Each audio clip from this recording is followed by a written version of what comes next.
हजरतगंज। लड़के से रिक्शा वाले ने कुछ नहीं पूछा। कुछ देर बाद दोनों ने एक दूसरे की तरफ देखा और मुस्कुरा दिए। वे दोनों अब काफी बेहतर महसूस कर रहे थे।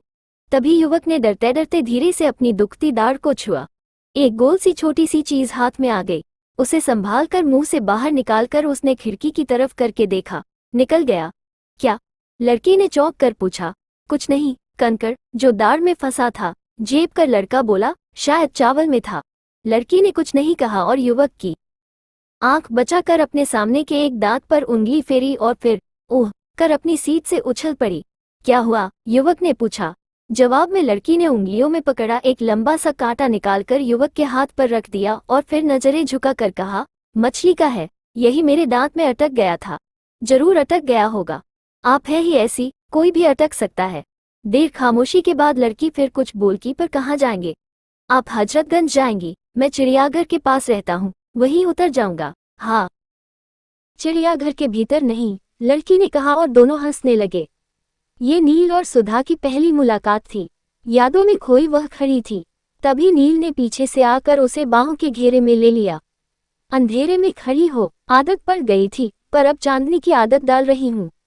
सुधा, हमने प्रेम विवाह किया है। तुम्हें भी प्यार करता हूँ, इसीलिए सब घर वालों को छोड़कर आया हूँ। हालांकि सबसे मेरा प्यार आज भी है। प्रेम विवाह हमने जरूर किया था, पर बाद में प्रेम तो रहा नहीं, सिर्फ विवाह रह गया।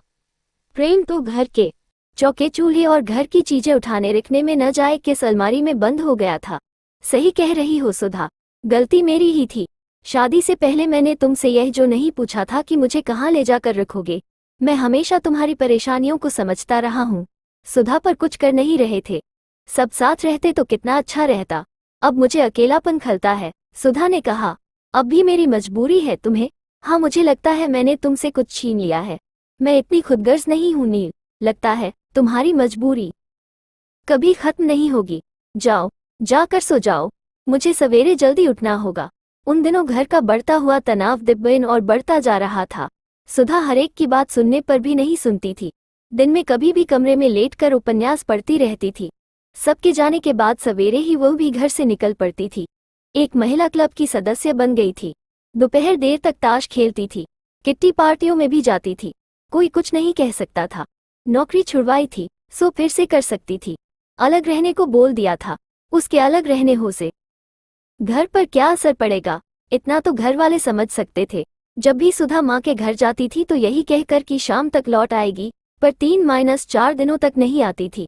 अब उसकी इस घर में कोई दिलचस्पी नहीं रह गई। एक दिन जब वो घर में थी, रश्मि कुछ इंद रही थी। भाभी, तुमने मेरी कॉपी देखी है कहीं?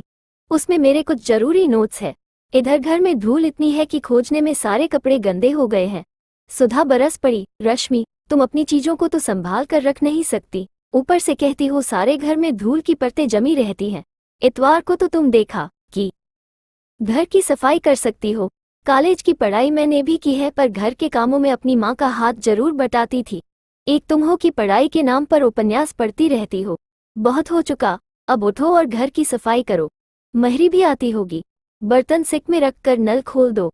मैं अपनी एक सहेली के घर जा रही हूँ, कहकर सुधा चली गई। क्षुब्ध रश्मि ने पहले अम्मा की ओर देखा, फिर बारी बारी से बाबूजी और भाई की तरफ देखा। कोई कुछ नहीं बोला। नील उठकर अपने कमरे में चला गया। सुधा 2 घंटे बाद लौटी। कमरे में जाकर साड़ी बदल रही थी।